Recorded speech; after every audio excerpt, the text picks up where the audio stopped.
Hello guys, welcome to our channel. Today we are going to start chapter 1 sets of class 11th mathematics. So here we have first question, which of the following are sets? Justify your answer. तो हमें ये बताना है कि इनमें से कौन से सेट्स हैं और नहीं है। तो सबसे पहले हमें ये पता होना चाहिए कि सेट्स किसे कहते हैं। तो set is a well defined collection of objects. तो सेट को हम कहते हैं collection of objects. Set objects का कलेक्शन है, लेकिन वो कैसा है? Well defined. तो यहाँ पर वेल डिफाइंड का मतलब क्या है?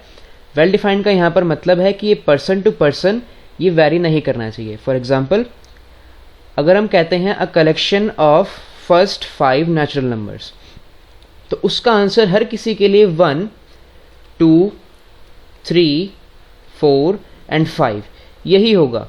ये पर्सन टू पर्सन वैरी नहीं करेगा, तो इसलिए ये एक सेट है। तो इसी तरह से इस क्वेश्चन में हमें ये बताना है कि इनमें से कौन से सेट हैं और नहीं हैं।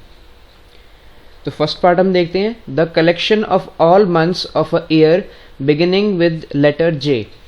तो एक ईयर में कितने मंथ होते हैं हमारे पास? 12 मंथ्स। तो उनमें से हमें वो मंथ्स बताने हैं जो जे लेटर से शुरू होते हैं। तो ऐसे हमारे पास मंथ्स हैं जनवरी,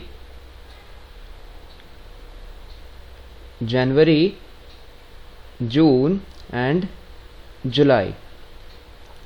तो ये भी एक सेट है, क्योंकि इसका answer person to person vary नहीं करेगा, तो इसलिए ये एक सेट है।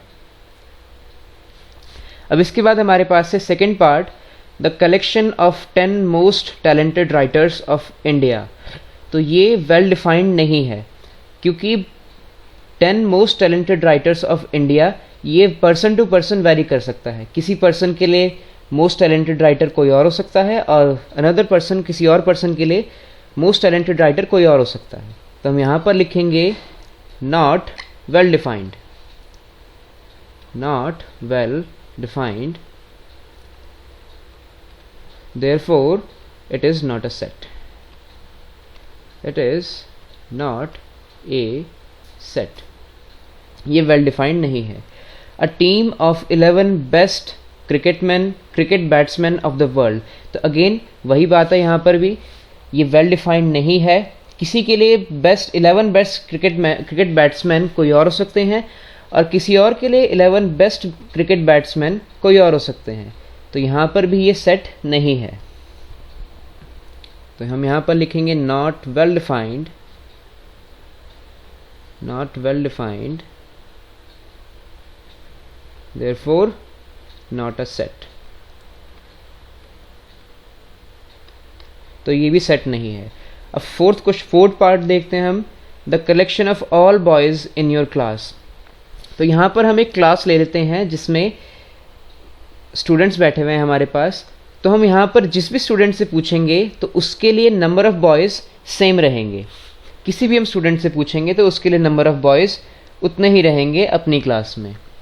तो ये वेल डिफाइंड है, इसलिए ये सेट होगा, इसे हम सेट लिखेंगे। फिफ्थ पार्ट है हमारे पास, the collection of all natural numbers less than 100। तो नेचुरल नंबर्स जो कि लेस देन 100 है, तो वो हमारे पास क्या होंगे? 1, 2, 3 एंड अप टू 99। तो यही होंगे नेचुरल नंबर्स जो कि 100 से कम है, और ये पर्सन टू पर्सन वैरी नहीं करेंगे, तो इसलिए ये सेट है। तो फिफ्थ सेट होगा। और sixth, a collection of novels written by the writer Munshi Premchand. तो मुंशी प्रेमचंद एक राइटर है, और उन्होंने जितनी भी नोवेल्स लिखी हैं उसके कलेक्शन को हम क्या कहेंगे? तो ये आएगा सेट में, इसे हम कहेंगे सेट, क्योंकि जितने भी उन्होंने नोवेल्स लिखे हैं वो हर किसी के लिए उतने ही रहेंगे, पर्सन टू पर्सन वैरी नहीं करेंगे, तो इसलिए इसे हम सेट के अंदर कंसीडर करेंगे। The collection of all even integers. तो इंटीजर्स हमारे पास क्या होंगे? -2, -4, -6 and up to the infinity, ये हो गए। और इसके अलावा 2, 4, 6 and up to the infinity, तो ये हो गए हमारे पास। तो ये भी सेट में आएंगे, क्योंकि ये पर्सन टू पर्सन वैरी नहीं करेंगे, तो ये भी हमारे पास सेट में आएंगे।